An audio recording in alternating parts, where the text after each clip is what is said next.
옛 선조들은 흰 종이에다가 붓으로 먹물을 찍어서 그림을 그렸죠. 겨울산이 바로 그런 느낌인 것 같습니다. 교회를 오다 보면 치악산을 볼 수밖에 없어요. 그러면 곳곳에 계속해서 내린 눈이 아래는 좀 녹았지만 위에는 중턱 이후로는 항상 하얗잖아요.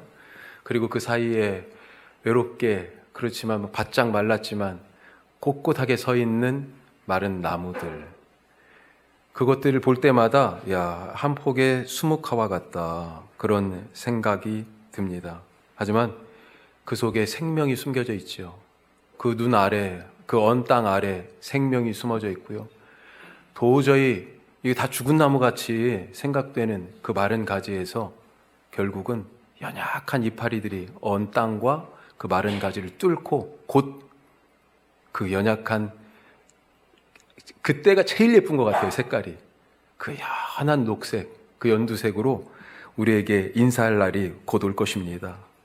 이것이 생명의 신비, 이것이 봄이 아름다운 이유 아닐까 싶습니다. 이런 봄의 문턱에 서서 우리가 사순절 순례를 시작합니다.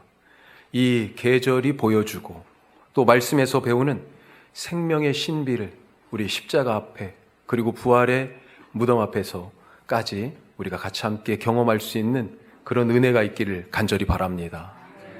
올해 부활절까지 이 사순절 여정에 그를 따름이라는 주제를 지금 붙여봤습니다. 그를 따름.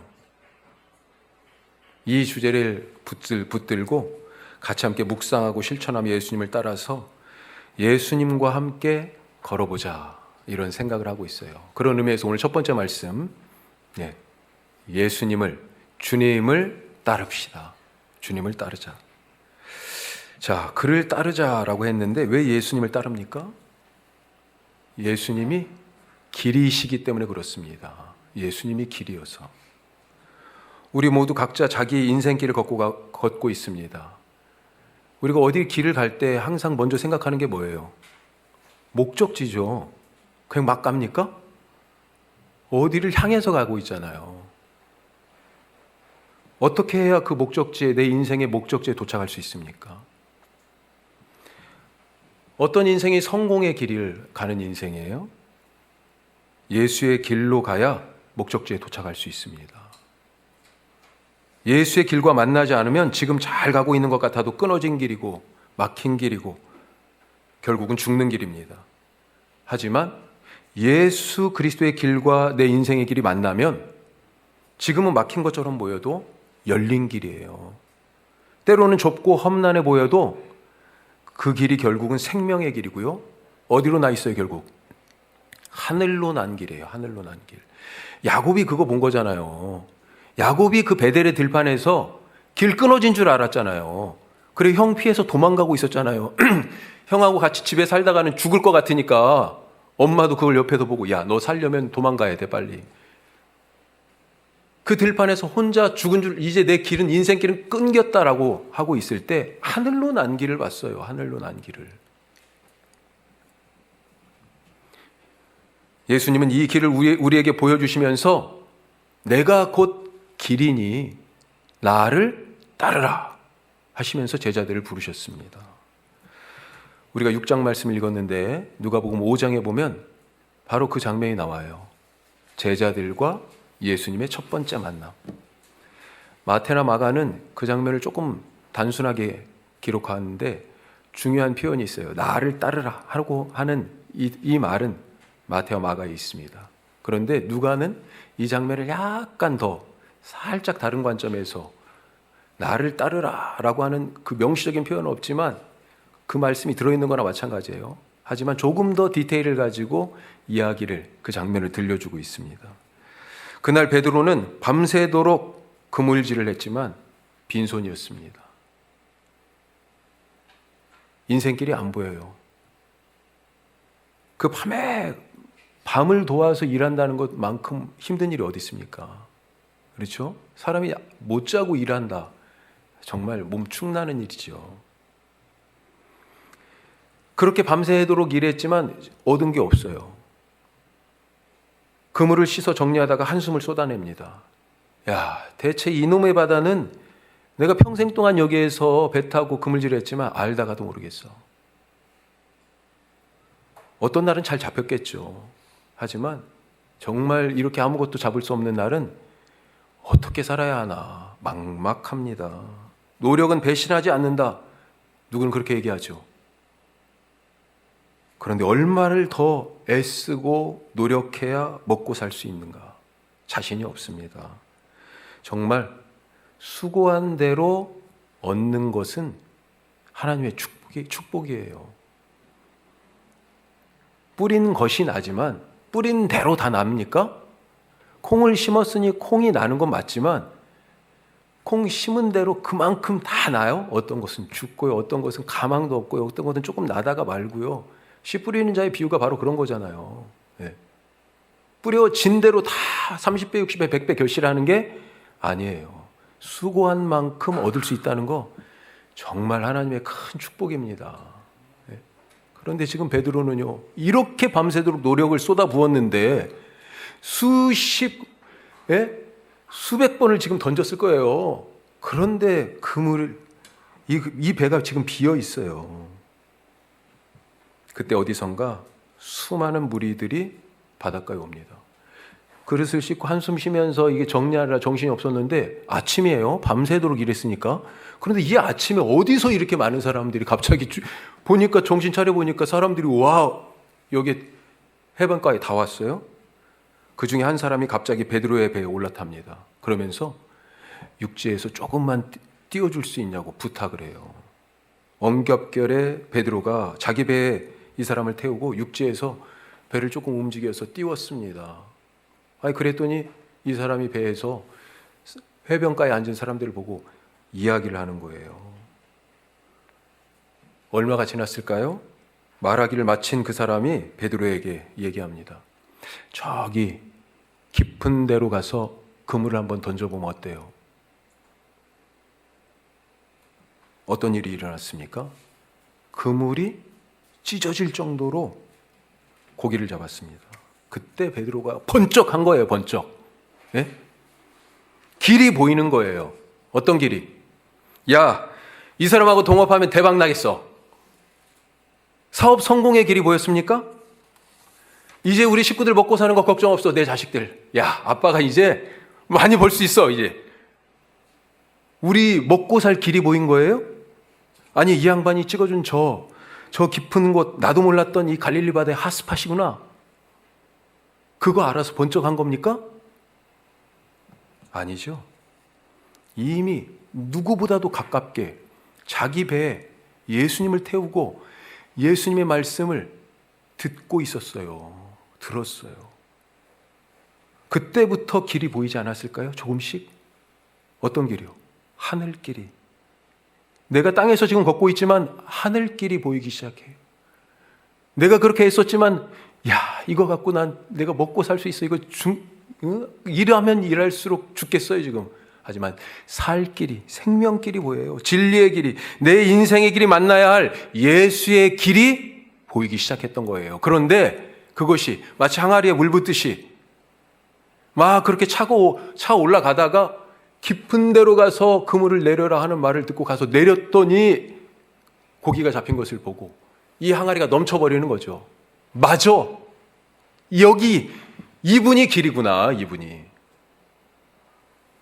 그래서 베드로는 예수님 입에서 나를 따르라 하는 말씀이 나오자마자 뒤도 돌아보지 않고 배와 그물과 아버지를 버려두고 예수님의 길을 따라서 예수님과 함께 갑니다. 자, 이때가 처음 예수님 만났을 때잖아요. 나중에 부활하시고 나서 승천하실 때, 이제 제자들하고 진짜 헤어질 때, 그때는 뭐라고 하셨습니까? 제자들한테 땅 끝까지 가서 복음의 증인이 되라고 그랬잖아요. 땅 끝까지 가라고 그랬습니다. 그런데 이 땅 끝까지 가라는 마지막 말씀도 사실은 나를 따르라 하는 말씀의 다른 버전이에요. 왜요? 세상으로 가라. 땅 끝까지 가라. 세상으로 가는 것이 바로 예수님을 따르는 길이기 때문에. 왜 그렇습니까? 원래 예수님은 하늘에 계셨잖아요. 하늘 보좌에 자리가 거기셨는데 거기서 아버지의 보내심을 받고 세상으로 오셨어요. 거기서 하늘 입장에서 보면 세상으로 가신 거예요. 똑같이 지금 예수님이 제자들을 세상으로 보내시는 거잖아요. 하늘에서 세상으로 오신 것처럼 우리도 우리 자리에서 세상으로 가는 것, 그게 바로 세상으로 오신 예수님을 따라 살아가는 제자들의 길이다라고 하는 것입니다. 가끔 어느 길을 가야 할지 막막할 때가 있습니다. 우리는 사실 하루 종일 생각하면 맨날 Y자 앞에 서 있는 것 같아요. 그렇죠? 갈림길에서 이것을 선택할까, 이것을 선택할까. 예? 너무 많은 갈림길들이 있죠. 그래도 선택을 할 수 있는 경우가 있으면 좋겠어요. 그런데 어떤 때는요, 선택을 할 옵션도 없이 막막할 때가 있습니다. 하지만 걱정하지 마십시오. 예수님 안에 있으면, 예수 안에 있으면 길을 잃지 않습니다. 그분이 길이기 때문에 우리는 이미 길 위에 있어요. 또 길이 안 보인다고 걱정하지 마십시오. 왜요? 주님이 앞서 가시며 길을 만드시는 분이잖아요. 우리가 출애굽에서 광야에 있던 이스라엘 백성들 참 좋은 샘플이에요. 출애굽이 뭐예요? 홍해를 건넌 게 뭡니까? 구원받았다는 거잖아요. 구원받았는데 자유인이 됐어요? 그럼 광야에 있어요. 마치 우리가 지금 예수 믿고 구원받고 하나님의 백성으로 지금 사는 이 우리의 지금 인생이 바로 광야에 있는 이스라엘 백성의 모습과 똑같지 않습니까? 이 광야에서 백성들 하나님이 어떻게 인도하셨어요? 하나님이 항상 앞서가셨습니다. 알다시피 불, 구름 기둥으로 인도해 주셨어요. 행진할 때는 어땠습니까? 언약궤가 먼저 앞서갔습니다. 요단강을 건너갈 때 누가 먼저 요단강에 들어갔어요? 언약궤가 먼저, 언약궤를 맨 제사장들이 요단강에 들어가서 딱 서 있었어요. 길이 있었습니까? 길이 없었습니다. 길이 만들어졌어요. 그 길로 갔어요. 그 길로. 가나안 땅에서 땅을 얻을 때는 어땠습니까? 어떻게 얻어야 할까? 어느 성부터, 어디서부터 시작해야 할까? 저 사람들의 전력은 어느 정도일까? 우리가 싸우면 과연 이길 수 있을까? 막막하지요. 그때 여호수아 앞에 누가 나타났습니까? 여호와 하나님이. 어떤 모습으로? 군대 장관의 모습으로 나타났습니다. 여리고성 봐라. 너희들 아무것도 안 해도 내가 너희들에게 줄 거야. 이 싸움은 나의 싸움이다라고 하는 것을 하나님이 보여주셨잖아요. 먼저 앞서가서 싸우시면서 길이 어디 있는지 몰랐는데 이미 하나님이 길을 만들고 먼저 가고 계셨던 거예요. 이번 사순절에는 전심으로 주님을 따를 수 있기를 간절히 바랍니다. 그러기 위해서 앞서가신 주님의, 목자 되신 주님의 음성을 잘 들어야 되죠. 언제 들을 수 있습니까? 누가복음 쓰면서, 복음서의 말씀을 읽으면서, 새벽 기도, 또 우리 각자의 나의 골방에 들어가 기도하면서 뿐만 아니라 또 언제 들을 수 있어요? 설거지하다가, 예? 청소하다가, 공부하다가, 일하다가, 운전하다가, 차 한잔 마시다가, 심지어는 부부싸움 하다가 또 들을 수 있어요. 예? 아니 고기잡이 하다가 지금 베드로가 번쩍했잖아요. 그날 갈릴리 해변가에서 나를 따르라 하는 음성을 들었잖아요. 우리의 그 삶의 어느 순간에 하나님이 말씀하실지 모릅니다. 하나님은요, 창조할 그때부터 이 세상 이전부터 말씀으로 계시면서 우리에게 계속해서 말씀하시는 분이에요. 이 인류의 역사의 시간 속에서 하나님의 말씀이 존재하지 않았던 때가 없어요. 항상 우리에게 말씀으로 계시는 임마누엘의 하나님이십니다. 그 말씀을 들었다면 어떻게 해야 돼요? 말씀대로 살아야 되죠. 쉽지 않습니다. 사랑하라. 이게 사랑이 됩니까? 그렇게 미워 죽겠는데, 꼴도 보기 싫어 죽겠는데, 예? 그 사람 있다고 그러니까 나는 안 갈게. 나는 거기 안 갈게. 그냥 시간 둘이서 만나. 그러잖아요. 용서하라 그랬는데요. 사실 용서는 그 사람을 위한 게 아니고요. 나를 위한 거예요. 예? 내가 아직 그 사람을 향한 용서하지 못한 그 짐을 지고 살아가는 거잖아요. 근데 용서하면 뭐예요? 그 짐을 내려놓는 거예요. 나를 위한 거예요, 사실은. 그 사람을 위한 게 아니고요. 그런데도 불구하고 그 용서하기가 그렇게 어려워요. 말씀은 용서하란데.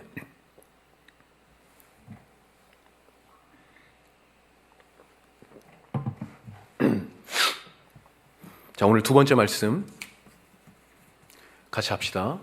내 신앙을 내려놓읍시다. 주님을 따르기 위해서 내 신앙을 내려놓아야 된다고 지금 말해요. 참 이해하기도 받아들이기도 쉽지 않은 말씀이다 생각되죠. 하지만 내 신앙 내려놓지 않으면 주님 못 따라갑니다. 오늘 말씀 보세요. 오늘 말씀 6장 말씀. 안식일을 주제로 한 두 가지 사건을 지금 딱 누가가 연달아서 모아서 기록하고 있습니다. 어느 안식일에 예수님과 제자들이 밀밭 사이를 지나다가 배고픈 제자들이 이삭을 확 훑었어요. 어려서 해보셨죠? 황 집사님도 해보셨죠? 해보셨어요? 훑어가지고 김옥 권사님도 해보셨죠? 안 해? 그래가지고 이렇게 손으로 비벼가지고 예. 저는 해봤는데. 예. 아니 그렇게 예, 그런 적이 있어요. 예. 제자들의 이런 모습을 보고 바리새인들이 뭐라고 얘기합니까? 자, 2절 말씀 보세요. 뒤에 같이 해요. 어찌하여 안식일에 하지 못할 일을 하느냐? 안식일에 할 일과 하지 못할 일이 있다는 것입니다. 누가 정했어요? 이 정한 이것이 맞아요? 어디에 할 일과 하지 못할 일이 있다고 어디에 나와 있어요? 성경에요? 안식일에 대한 말씀은 십계명 네 번째 계명이 있지 않습니까? 그리고 여기저기 성경에 좀 흩어져 있어요. 예. 그런데 그 모든 것을 다 이렇게 사실 모아놓은 건 아니지만 하여튼 안식일을 기억하여 거룩하게 지키라. 십계명에서 하나님은 그렇게 말씀하시고 엿새 동안은 힘써 일할 것이나 일곱째 날에는 그러면서요 일곱째 날에 대해서 이렇게 말씀하십니다. 자, 같이 읽어요. 일곱째 날은 너희 하나님 여호와의 안식일인즉 너나 내 아들이나 내 딸이나 내 남종이나 내 여종이나 내 가축이나 내 문 안에 거하는 객이라도 아무 일도 하지 말라. 아멘. 자, 사람들이 이 말씀 가지고 아무 일도 하지 말라 안식일에 이렇게 지금 돼 있잖아요. 이 아무 일도 하지 말라에 집중했습니다. 아무 일도 하지 않는 것이 하나님의 명령을 따르는 것이고 말씀을 잘 지키는 거야 라고 생각하게 됐어요. 그렇게 오랜 시간을 어떻게 그러면 일이 무엇이냐 일부터 정해야 될 거 아니에요. 아무 일도 하지 말라고 그랬으니까 하지 않아야 될 일이 뭘까? 그러면서 정했던 것이 크게는 농사에 대한 것, 그 다음에 전체가 39가지를 정했는데 뒤에는 성막 제조와 관계된 그런 것과 관계, 예를 들면 천이 필요하잖아요. 옷도 만들어야 되잖아요. 그렇죠? 천을 만들기 위해서는 어떻게 해야 됩니까? 실이 있어야 되죠. 그러니까 실을 씨앗에서부터 식물에서부터 잡는 일부터 다 일에 들어가는 거예요. 그걸 가지고 직조하는 것, 천을 짜고 그 다음에 천을 짠 천을 가지고 옷을 만들기 위해서 바느질도 하고 뭐 여러 가지 일들이 있잖아요. 이런 것들을 하나씩 다 단계별로 구분해가지고 딱 보니까 농사하는 일 플러스 이 성막과 관계된 성막을 세우고 짓는 그런 그런 것을 통해서 일을 규정하는 것이 다 합해보니까 39가지예요. 안식일의 규례가 그렇게 오랜 시간을 지나면서 39가지로 만들어졌어요. 이 안식일법에 근거해서 바리새인들은 제자들이 밀 이삭을 잘라서 비벼서 먹는 것을 수확하고 탈곡했다 지금 생각하는 것입니다. 예? 그러니 안식일에 하지 못할 일을 했다라고 그래서 비난합니다. 뭐예요? 자기들이 하나님을 섬기는 방식, 곧 신앙이죠. 자기들의 신앙으로 지금 제자들의 행동을 도저히 받아들일 수 없는 것입니다. 그런데 왜 하나님이 엿새 동안은 힘써 일하고 일곱째 날은 쉬라고 하셨습니까? 왜 안식일을 주셨어요? 사람이나 짐승을 쉼없는 노동에 내몰아서 생명을 갉아먹는 일을 하지 말라고 하신 거예요. 생명을 보호하고 그 생명을 풍성하게 하기 위하여 쉬라, 안식하라 명하셨던 것입니다. 왜 쉬지 않고 사람들이 일해요? 그만큼 더 얻기 때문이죠. 더 많이 있어야 불안하지 않고 안심이 되기 때문이죠. 더 많이 갖고 더 많이 쌓아야 사람들로부터 인정을 받고 존경을 받기 때문이죠. 그런데 광야의 만나의 교훈을 한번 생각해 보십시오. 하나님이 만나 주면서 뭐라고 그랬어요? 만나 주면서 조건 건 게 딱 한 가지예요. 하루분, 그게 한 오멜이에요. 약 2리터인데 한 오멜만 거둬라. 그리고 아침까지 남겨두지 마라. 그날 것은 그날 그냥 끝내는 거예요. 하지만 사람들이 어땠습니까? 이걸로 부족하다고 여겼어요.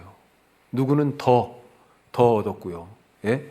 내일 아침에 만나가 안 내려오면 어쩌지 하면서 불안해했습니다. 그래서 남겨두었어요. 남겨두지 말라고 그랬는데 누구는 더 거뒀고 누구는 남겨두었고 어떻게 됐습니까?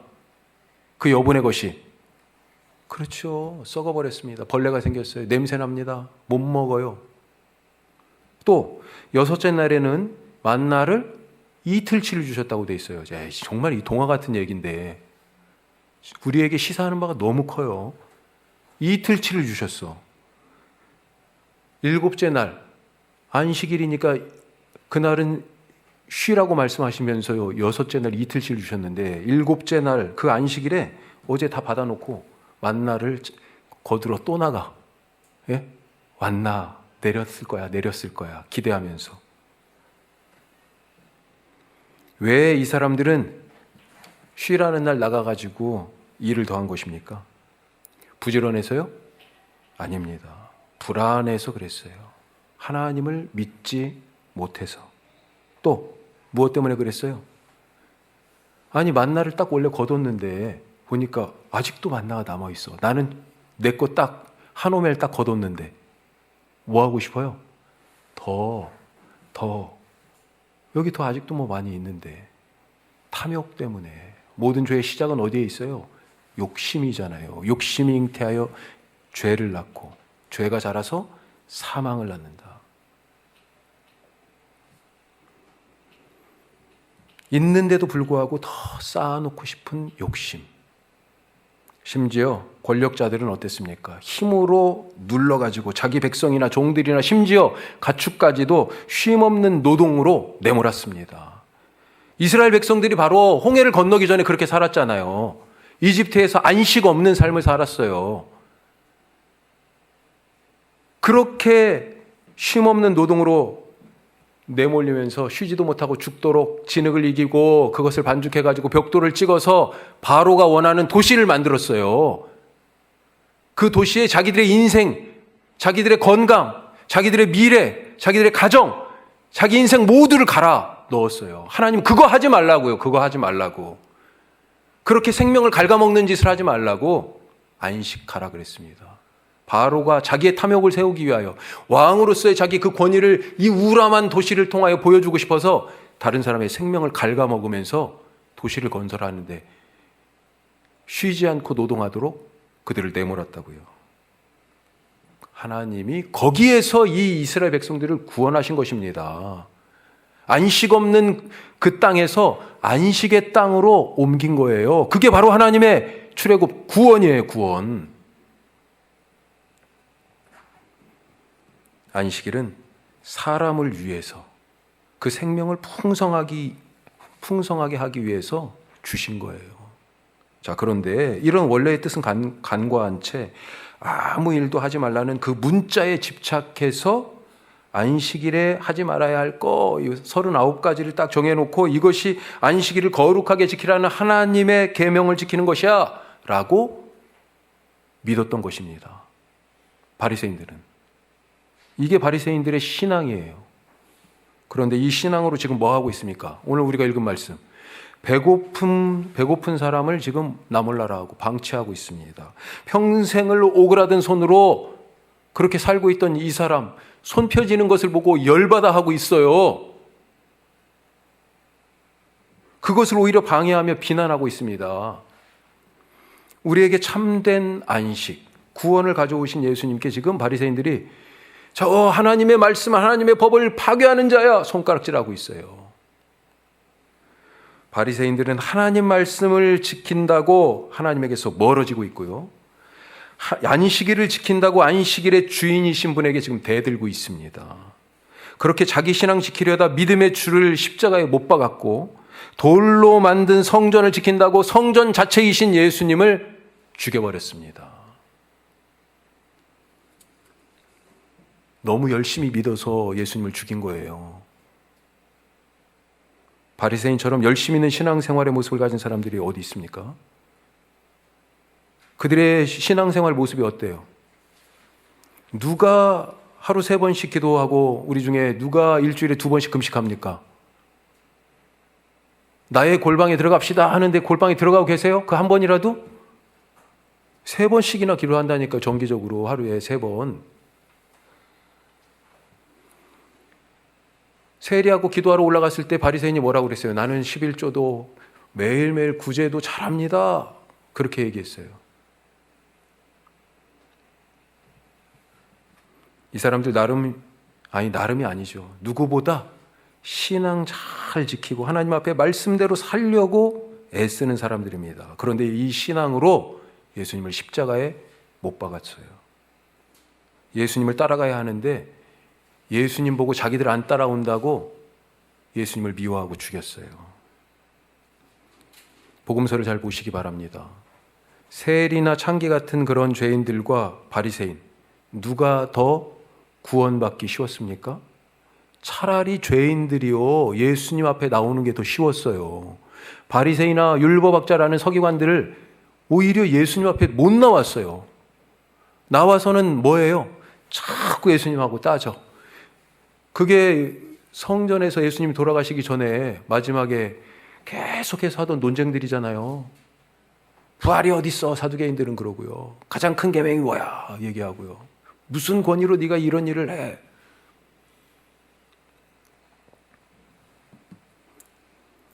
내가 지금 가지고 있는 신앙 귀하죠. 하지만 그것이 맞습니까? 혹시 그 신앙으로 예수님의 길을 방해하고 다른 사람을 정죄하고 교회를 어지럽게 하고 사역에 걸림돌이 되는 것은 아닙니까? 예수님을 따르는데 충격적인 말이지만 내 신앙이 방해가 되니 때로는 내려놓아야 할 때도 있다. 베드로를 생각해 보세요. 아까 깊은 데로 가서 그물을 내리라 그랬습니다. 예수님은 어부도 아니야. 알아요. 그렇죠? 그런데도 불구하고 거기에서 지금 선택의 길이 있어요. 뭘 선택할까? 그 말을 들을까? 아니 뭐 저 사람 바다도 모르는 사람이 자기의 경험과 지식, 내가 여기에서 쌓았던 커리어 이런 걸 생각했더라면 예수님 말씀 들을 수가 없어요. 그걸 딱 내려놓으니 바리새인들은 신앙을 딱 내려놨어야 예수님을 따르는데 베드로는 야, 내가 갈릴리 바다의 최고 베테랑인데 이거 딱 내려놓으니까 말도 안 되는 것 같지만 깊은 데로 가서 그물을 내릴 수 있었던 거예요. 예수님을 따르기 위하여 내가 내려놔야 할 것이 있습니다. 그것이 때로는 내 목숨보다 더 귀한 그런 일이었고 그런 신앙이었고 심지어 이 베드로와 야고보와 요한 다 뭘 놓고 갔어요? 배와 그물과 그리고요 아버지를 떠났어요. 나에게 인생을 가르쳐 주신 분이잖아요. 내 사고방식이 다 거기서 왔잖아요. 그런데 그거 놓고 예수님을 따랐다고요. 마지막 세 번째로 같이 합시다. 예수를 따르면 사람이 보입니다. 자, 오늘 이 말씀에서 바리새인들은 뭐가 보였습니까? 아픈 사람이 안 보여요. 배고프다는데 배고픈 사람이 안 보입니다. 사람 안 보여요. 하지만 예수님은요, 사람을 보셨습니다. 그러시면서 이렇게 말씀하셨어요. 마가복음에서 사람이 안식일을 위하여 있는 것이 아니라 안식일이 사람을 위하여 있다. 사람이라고, 사람. 예, 이 안식일에 지금 누가 보여요? 바리새인들은 안식일 법만 보이는 거예요. 사람은 안 보이고. 그런데 예수님은요, 사람이 보여요. 사람이. 하나님을 중심으로 사는 사람은 사람을 귀하게 여깁니다. 사람 중심으로 바뀌어요. 하나님 중심으로 살면 사람 중심의 삶이 돼요. 십계명이 어떻게 돼 있어요? 하나님을 사랑, 이웃을 내 몸과 같이 사랑으로 돼 있잖아요. 예수님이 새 계명을 주시면서 뭐라고 그러셨어요? 서로 사랑하라. 바로 그거예요. 내 앞에 있는 사람을 내가 사랑할 사람으로, 사람이 일이 먼저 보이는 게 아니라, 그 법이 먼저 보이는 게 아니라 그 사람이 먼저 보일 때, 그때 내가 지금 조금 그래도 예수님을 따라가는 길에 들어서 있구나 라고 하는 것을 알게 돼요. 사람을 보실 수 있길 바랍니다. 예수님을 따르면 내 앞에 있는 사람이 보이고요, 그 사람을 사랑하는 것이 내게 주어진 사명인 것을 깨닫게 됩니다. 기도하겠습니다.